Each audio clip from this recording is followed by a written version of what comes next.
Hey guys, welcome to another day of online chemistry. Here we go. Today we're talking about electron configuration and orbital diagrams. So I hope you're excited. Fun fact, this is actually my favorite thing to teach. So really excited that we're going to learn it right off the bat. We're going to talk about electron configuration today. We'll talk about something called orbital diagrams on the next day that we have notes. So it might not be tomorrow, but whenever the next day is. Okay, so to start off, what I want to do is I want to review some of the things we've already learned. So we've already learned what a proton, a neutron, and an electron is. Here, I've got sulfur 32, and over here, I've got krypton 84. Based on how they're written, one's written as an isotope symbol, the other one's written as a nuclear symbol. Go ahead and figure out how many protons, neutrons, and electrons each one has. Go for it. Great, hopefully you got the answer. Sulfur, every number here is going to be 16. Sulfur 32 means that it has 16 protons and 16 neutrons, and those two 16s add up to get 32. The electrons come in because the number of protons has to be the same as your number of electrons. So in this case, since I have 16 protons, I also have 16 electrons. Notice that the proton and the neutron number do not have to be the same, especially in the next case here with krypton. The atom krypton has 36 protons, but has 48 neutrons. I got that number 48 by taking 84 and subtracting 36. 36 and 48 add up to 84, and that's my total mass of krypton. And then I have 36 electrons because the number of protons and electrons has to be the same. Hopefully that makes sense. This is kind of the easier part of this unit. Let's dive into the more difficult part of the unit, because now we're going to talk about electrons, specifically electron clouds. So, what is an electron cloud? It's kind of like a city for every single electron in an atom. So, an electron cloud is any area that an electron is taking up. So, for example, Lakeville has like 45,000 people. An atom like boron has 5 electrons. Those 5 electrons might not always be in that city, just like those 55,000 people might not always be in the city. They might go on vacation, they might leave, they might come back. But on average, at any one point in time, it's got 5 electrons, just like a city has a certain number of people. Those people can also move around. They don't just stay in one place, they go all over the place. But there are kind of certain areas where you're more likely to find a person, right? Like you'll more likely find someone in their home, or more likely find them in their neighborhood than outside their neighborhood or outside their home. And the same thing is true for electrons. So we call these things called orbitals. Orbitals are kind of like neighborhoods. So this is an area where you have a high probability of finding a specific electron. So every electron will have a neighborhood. Every electron will also have a home. If you keep following this metaphor here, we call an orientation. I kind of like to call that an electron's home. So an electron, 1 to 2 electrons can fit inside each orientation. Depending on the orbital size, it could range from anywhere from 2 electrons, or kind of one home is an orientation. One orientation is an orbital. That's for the s orbital. But p and d orbitals will have either 3 orientations for p or 5 orientations for d. So again, going with this metaphor here, different neighborhoods are different sizes. So an s orbital is kind of like a small neighborhood, a p orbital is kind of like a medium size, and a d orbital is kind of like a big size. Here's what I want you to write down from all this. An electron cloud is kind of like a city, an orbital is kind of like a neighborhood, and an orientation is kind of like a home. Think electron cloud's the biggest, orbital is the medium size, and orientation is the smallest. Okay, so each orbital has a specific name. It's named with a letter. These letters stand for something. The letters are S, P, D, and F. So we're going to go over each one of those letters, each one of those orbitals, and tell you a little bit more about what it looks and how many electrons it can hold. So the first one we have, orbitals. It's the region where there is a high probability of finding an electron. That's a great definition to write down. So just like an actual city or an actual neighborhood, you might not always find the electron in there. For most orbitals, scientists say that the electron is in that orbital 95% of the time. That's how they draw them. They just draw them based on statistically, where does it end up being? It's very hard to figure out where electrons are because they're very, very small. So a lot of this is just kind of like educated guessing game by scientists. That's what they've done. There's 4 types of orbitals, as I mentioned earlier. S orbital, here's what I need you to write down. The shape, which in this case is spherical, and the number of orientations, which in this case is 1. So in your notes, you should write down S orbital, spherical shape, 1 orientation. The p orbital has 3 orientations, and it's a dumbbell shape. We'll show you what these orbitals actually look like in a little bit, so stay tuned. A d orbital has a double dumbbell shape, 5 orientations, and the f orbital has 7 orientations. I didn't write down its shape because they're just super weird. They don't even have a name for them. So just know that the f orbital has 7 orientations. We won't focus much on the f orbital, but we will focus on the s, p, and d orbital. So make sure you write down pretty much everything here underneath the 4 types subheading. That's all important. Those are all things you're going to need to know. Great. Let's show you some pictures. So you don't have to draw these pictures if you don't want to, but you will have to kind of know what they look like, if that makes sense. So you should know there's the names. So S, P, D, and F.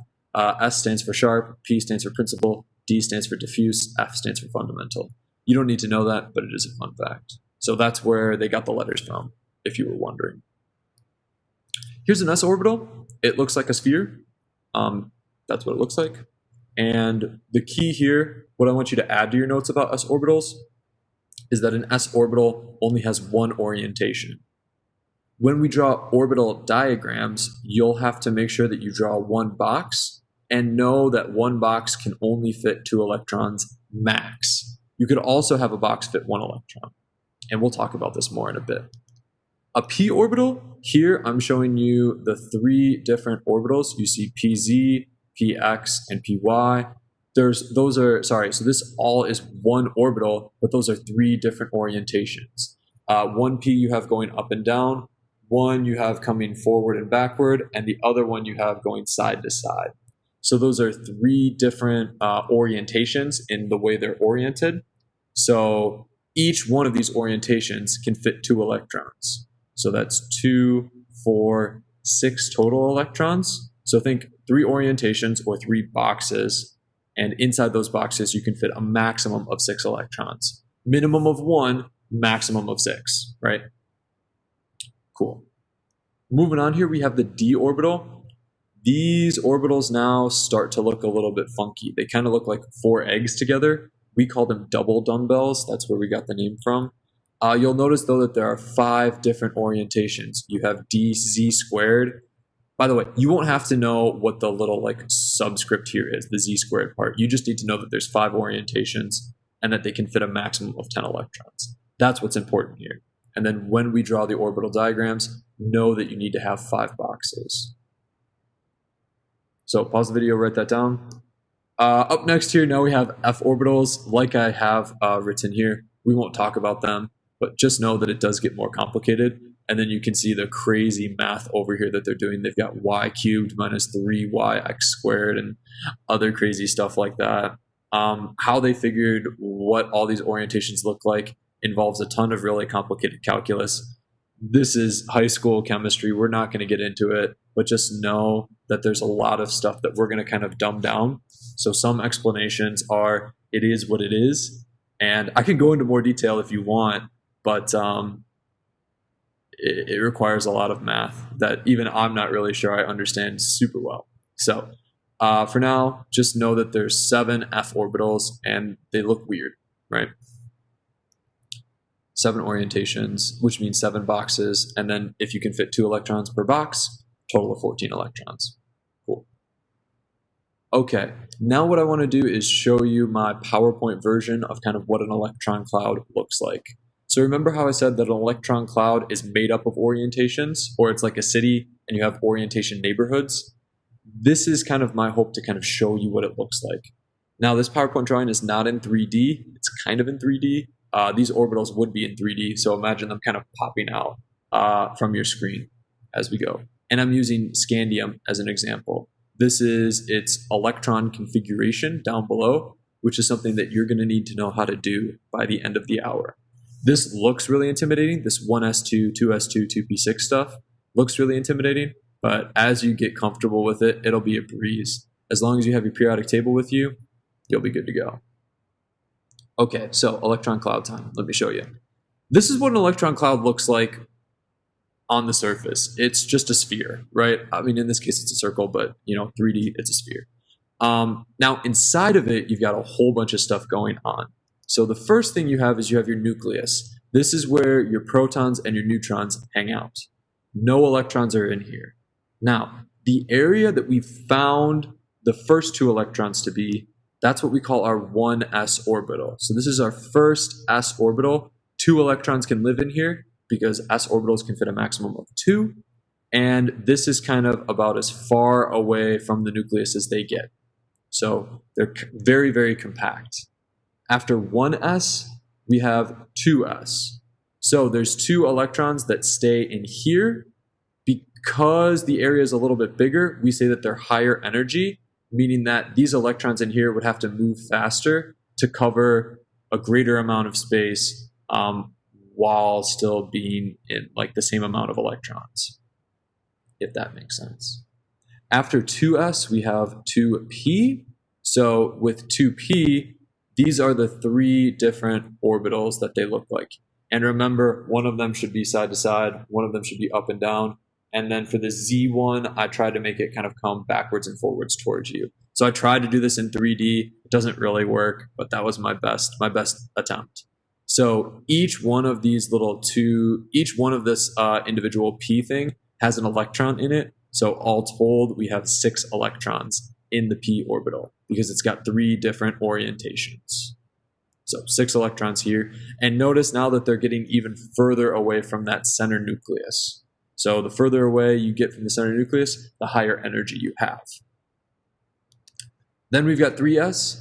This also has 2 electrons, but its circle's even bigger. So we say 3s is higher energy than 2s because it's still got the same number of electrons. It still has 2 electrons, but they can move even further away from the nucleus. So in order to cover that ground in the same amount of time, they need to be moving faster, which means higher energy.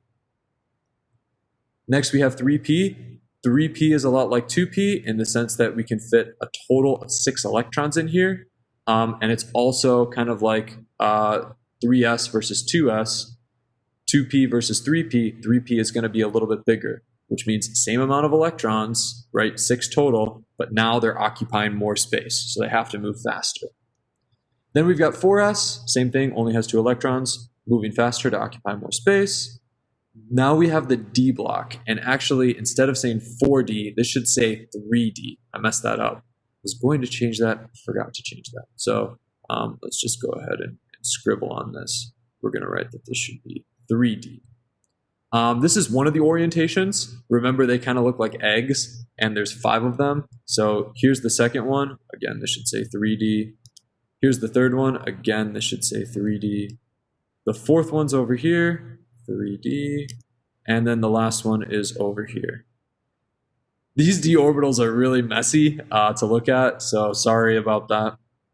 And then lastly, for scandium, scandium has, it's got 4 Ps, which again are like the other Ps except a little bit bigger. Same number of electrons here. It's got a total of 6.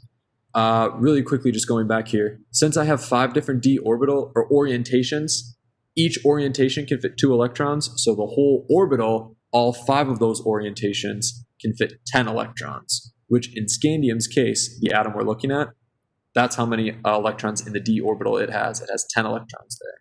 Okay, P with its 6, and then lastly we have 5s. Now for scandium, there's only 1 electron occupying this entire 5s area, because scandium only has a total of 23 electrons. So before then, it had 22 if you kind of add them all up from what we've done. And then this last one is our 23rd electron. Cool. So what I wanted you to get from there is get an understanding of picture, get an understanding of how the orbitals get bigger, and how the bigger the orbital, the higher energy. Another way of knowing that without kind of thinking about the size of the orbital is looking at this first number here. This first number tells you how high energy something is. In general, the higher the number, the higher your energy. Here are some electron configurations of a bunch of different elements. Electron configurations are very tricky to understand. So what I wanted to do before we go any further is kind of show you a bunch of them so you can start to see what the pattern is. Looking at one by itself is very confusing. Looking at them all in sequence is less confusing. Over here, I have this helpful graphic, which is the periodic table, except instead of writing down what the names of the atoms are, I wrote down what block they are. So this would be helpful to copy into your periodic table. Above here, where it says the first two columns, I would write down S block. Above these 10 columns over here, in the middle in blue, I would write down D block. And these 6 columns over here in orange, I would write down P block. But then just know that this guy over here, this pink guy, that's supposed to be helium. Helium is in the 1s block. So oftentimes we will draw helium over here when we're actually talking about it. And that's 1s right there. Okay, so here are the different electron configurations. What I want you to notice is how they increase as we go. So hydrogen is right here, helium is right next to it, lithium is directly below hydrogen, beryllium is directly below helium, boron is over here in this spot right here, that's boron. Nitrogen is right here, I'm just going to write a little N there, and then neon, Ne, is over here. So hopefully what you'll notice is that we write everything down. So kind of how I think about it is you start at the bottom and then you work your way across the periodic table, writing down every block you complete. So in this case, hydrogen only completed the first block, so it'd be 1s1. Here, helium completed the entire block, 1s2. Versus if you look at boron, it completed the 1s block and the 2s block, and then boron's right over here. So it started the 2p block, 2p because that's where it starts. Here are some more electron configurations. They get bigger and more complicated just as you go further down the periodic table. And then the highest electron configuration we'll expect you to know is barium, and barium is Ba, and it's right here on the periodic table. So barium fully fills the 1s, the 2s, the 2p, the 3s, the 3p, the 4s, the 3d, the 4p, the 5s, the 4d, the 5p, and the 6s. It fills all of those things. So what you'll notice for the electron configuration is we wrote out each one of these orbitals, and then up top here we put a little subscript based on how many boxes on the periodic table were in that orbital, or in that orbital, yeah. So for example, 1s has 2 blocks. It's got this one, and then this one over here where helium is. But 3d, which is right here, has 10 blocks. So you'd write 3d, and then you'd write 10 to let you know that you fully filled that d block. Okay, so what I want you to notice here is that there are some trends. Usually if we were in class, I'd just ask you to kind of tell me what you see. Here's what you see. You start at 1 for the S block and then work your way down to 7. You start at 2 for your P block and work your way down to 6. You start at 3 for your D block and work your way down to 4 for the purposes of our class. This is where we end right here. So your P will never be higher than 5. We'll never give you a more complicated element than that. Your D will never be higher than 4. And your S will never be greater than 6. Okay, so we've shown you a lot of this stuff right here, the 1s2, and you might be wondering where it comes from. So I want you to write this down in your notebook. 1, that number in red, is your energy level. That's just meaning kind of where you are in terms of rows on the periodic table. S is your type of orbital. Remember, you have S, you have P, you have D, and then you have F. But remember, we're not really looking at F orbitals. So S just stands for your type of orbital. And then 1 in blue up top here is the number of electrons in the orbital. So for S, the maximum number is 2. So you could have 1s1 or you could have 1s2. For P, the maximum number is 6. So you could have P with an exponent of 1, 2, 3, 4, 5, or 6. And then D, that number is 10. So you could have any number between 1 and 10 here in blue as your exponent. Hopefully that makes sense. At this point in time, I'm expecting that a lot of you guys are confused. Every year I teach it, kids get confused, and that's okay. I'm going to keep explaining it right now because I'm online, but I know that if you have questions right now, you should totally think, what questions do I have? And pause the video and take a moment to write them down, because this is complex stuff. So my goal is when we're in class together, I'll get a chance to kind of help you rationalize this and help get it organized in your mind, because there is a pattern and there is a way to organize this, and I'm here to help. With that in mind here's a great figure that I have to help show you guys kind of what's going on and how you write down electron configurations. Okay, so for here, in this case, we're finding the electron configuration of Te, which is beryllium. Go ahead and take a moment and find it on the periodic table. Before we find Te, we're going to rearrange this periodic table a little bit. You'll notice that I just moved helium from the top right corner over to the left side with hydrogen and helium. This creates a nice S block that is 2 columns, and you can see everything's in here. So the periodic table is organized a little bit weirdly for the purpose of electron configuration. We'll talk more in the future about why helium is over here on column 18 and not over here in the second column. So S block is a nice 2 by 7 block. The D block here is a nice 10 by 4 block. And the P block is a nice 6 by 6 block. If you haven't done so already, I would encourage you guys to write down and to make a note on your periodic table where the S block, where the D block, and where the P block is. Beryllium, if you found it, is number 52 on the periodic table. I just marked it out in this little red box. Now, what we're going to do to write down the electron configuration is we're going to move from left to right.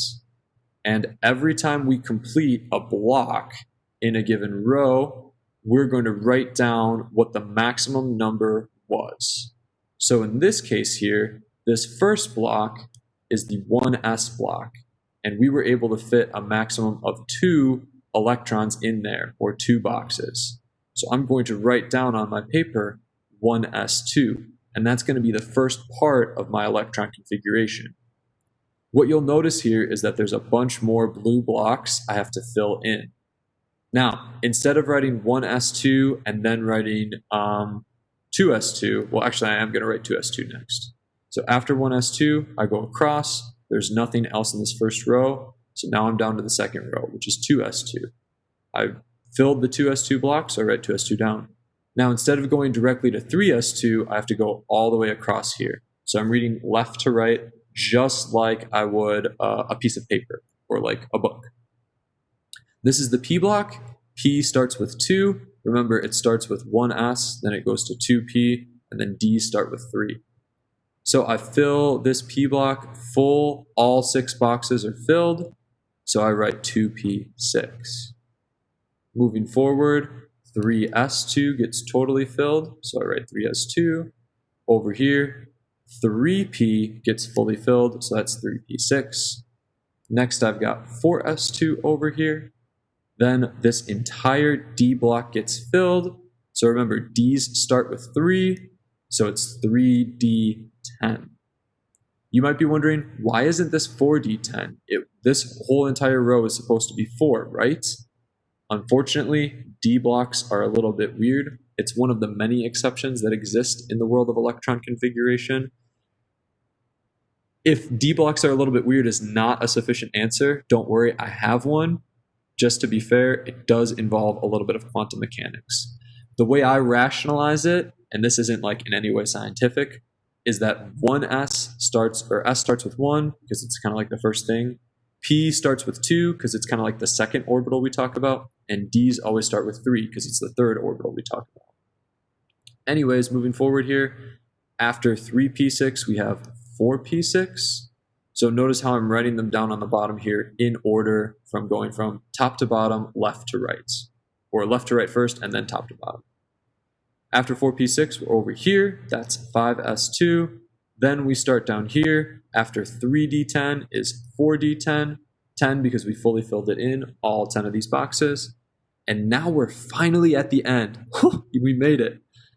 This is 5p, but since we're only going to fill the first 4, we're going to write 5p, and then 4 is our exponent. So what you'll notice here is I kind of took each box that we filled and plugged it down here on the bottom. What I'm going to do now is just rewrite those as an actual text. You don't have to put boxes around them. Sometimes kids do because it helps them remember that like each one of these things is its own individual thing. Like 5p4 is separate from 4d10. If that helps you, feel free to do it, but you don't have to do it. Another thing that you'll notice is that we said beryllium had an atomic number of 52. That means it's got 52 protons and also 52 electrons. If you add up each one of these exponents, you'll find that that number equals 52. Because remember, these are each number of electrons. So if we add up our total number of electrons, we'll get the total number of electrons in beryllium, which is 52. Wow, that's been a lot right now. I'm sure you have questions, so if you haven't got a chance to write down any questions you have, please write them down so that when I see you next, I can answer those questions for you. Okay, here's an opportunity for you guys to practice. I would encourage you guys to do this. Go ahead and try and write down the electron configuration for nitrogen, for phosphorus, and for germanium. I'm going to go ahead and take this time right now to show you how I would do it on the periodic table. So if you haven't finished trying these out, go ahead and pause the video. Here's nitrogen. Once again, this is the periodic table we start with. We're going to want to move helium over. We know that we have our S block, our D block, and our P block. This is kind of going to be the pattern every time. Nitrogen is over here in the top. It's 7, so we should have our exponents add up to 7. Here I'm going to write down the electron configuration. Next lesson, we're going to work on orbital diagrams, so that's a little sneak peek of those. Here I filled the 1s2 block, then I fill the 2s2 block going across and then back down, and then lastly, to get to N, I fill the 2p block halfway full, so it's 2p3. So our electron configuration here would be 1s2, 2s2, 2p3. That's nitrogen. And below here is our orbital diagram, which we'll talk about more next lesson. One thing you'll notice about it is that the arrows are kind of in place of the numbers here. So it's not really anything different. It's just kind of adding a little bit of flavor to an electron configuration by turning numbers into arrows. And we'll talk about how that works. Maybe you can see the pattern.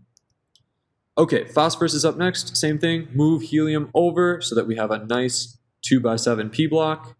Then we got our D block 2x7 S block. Then we have an S block, a D block, and a P block. Phosphorus is right down here. It's number 15 on the periodic table, but number 1 in our hearts. You know how it is. Fill 1s2, fill 2s2, fill 2p6, fill 3s2, and then fill 3p. Oh, wait a minute. That should say 3. I'm going to change that. Discard. I'm going to go ahead and change that so that this says 3.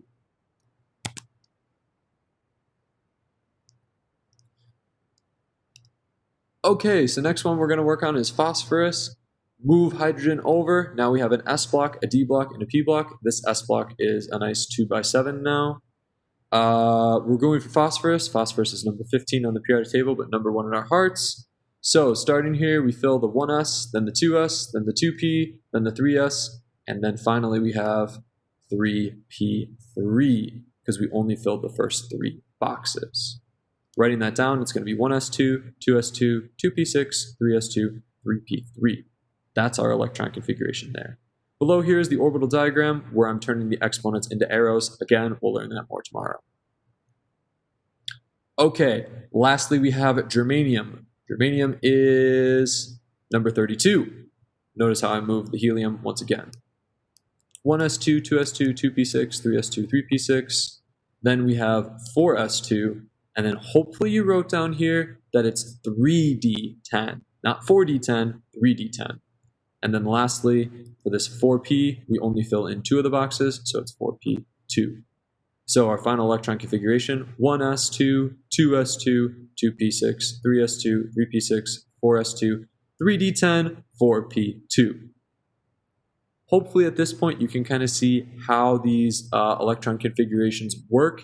It's just working left to right and top to bottom, reading across the periodic table, and then knowing that there are kind of these blocks, which we call orbitals, like 1s is an orbital, 2s is an orbital. And as we fill in those orbitals, we record every orbital we fill in. That's the goal here. That's what electron configuration is all about. I hope that this was helpful for you guys, and I hope that you learned something. Last thing I want to show before we leave is the electron configuration for barium, which is the largest element we'll ask you to know. Here it is. We got 1s2, 2s2, 2p6, 3s2, 3p6, 4s2, 3d10, 4p6, 5s2, 4d10, 5p6, and 6s2.